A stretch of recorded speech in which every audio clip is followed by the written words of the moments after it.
লোকালয়ে বাঘ ঢুকলেই বন দপ্তরের ভরসা একদল কালো পোশাক পরা মানুষ। এরা কিউআরটি বা কুইক রেসপন্স টিম। উপযুক্ত প্রশিক্ষণ দক্ষতা না থাকলে কিউআরটির সদস্য হওয়া যায় না।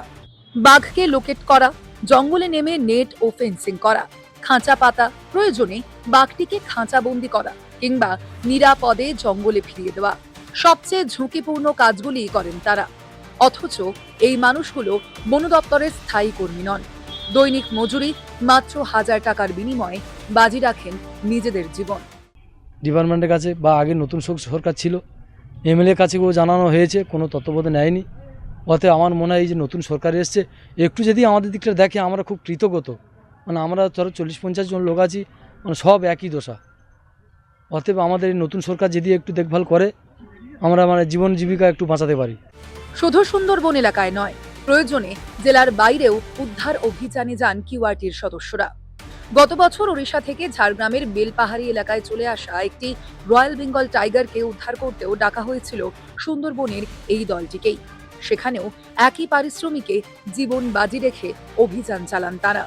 খুব কষ্টদায়ক, কেন আমরা যেভাবে হিংস্র জন্তুর সঙ্গে আমরা সাধারণ ছেলেরা যেভাবে আমরা লড়াই করি, যে কোনো মুহূর্তে আমরা অ্যাক্সিডেন্ট করব, অ্যাক্সিডেন্ট করার উচিত। আর সেই মুহূর্তে আমরা তখন কি করি, কোনো সাহায্য সহানুভূতি ফরেস্ট ডিপার্টমেন্ট ছাড়া, এছাড়া কোনো সরকারের আমরা সাহায্য সহানুভূতি পাইনি। দুর্ঘটনার সাক্ষী ও শিকার গণেশ শ্যামল। ওড়িশার অভিযানে তিনি মারাত্মক আহত হন, দৃষ্টিশক্তি চলে যায়, কমে যায় শারীরিক ক্ষিপ্রতাও। এখন আর কিউআরটির কাজ করতে পারেন না। অভিযোগ, দুর্ঘটনার পর তাঁর পাশে দাঁড়ায়নি বন দপ্তর। অ্যাক্সিডেন্ট হয়, সেখানে চিকিৎসার ব্যবস্থাপনা, অ্যাম্বুলেন্সও থাকে না, চিকিৎসার ব্যবস্থা থাকতো না। সেখানে আমাদের একজন সহপাঠী গণেশ শ্যামল বিগত দিনে চোখ একটা হারিয়েছে, তার কোনো সেই পরিবারের একমাত্র নির্ভরশীল ওই ব্যক্তি, এখন পরিবারটা দিশাহারা হয়ে গেছে। আজকে আপনাদের সোশ্যাল মিডিয়ার মাধ্যমে কিছু ত্রাণ সামগ্রী বিভিন্ন এনজিও সংগঠন থেকে পাচ্ছে, ওই পরিবারটা চলছে। আমরা কি চাই না সরকার বাহাদুরের কাছে ওই পরিবারটাকে, ওকে একটা কর্মসংস্থানের মাধ্যমে ওর পরিবারটা সচ্ছল করুক। আমার তার নদীতে যাওয়া বন্ধ করে দিয়ে যান, আমার তার কোনো আর নেই।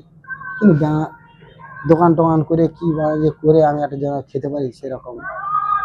সেই কারণেই কিউআরটির সদস্যদের দাবি, সকলের জন্য চাই স্থায়ী চাকরি, মাসিক বেতন, স্বাস্থ্য বীমা ও সামাজিক সুরক্ষা, সঙ্গে প্রশিক্ষণও। বারবার আবেদন জানানো সত্ত্বেও আগের সরকার কিছু করেনি। পালা বদলের পর নতুন সরকার কি জীবন জীবিকার নিশ্চয়তা দেবে কিউআরটির সদস্যদের? প্রশ্ন থাকছে সেখানে। এ বিষয়ে আপনাদের কি মতামত জানান আমাদের। একই সঙ্গে এই বিশেষ প্রতিবেদন শেয়ার করুন, অবশ্যই ফলো করুন রাষ্ট্রিক্সকে।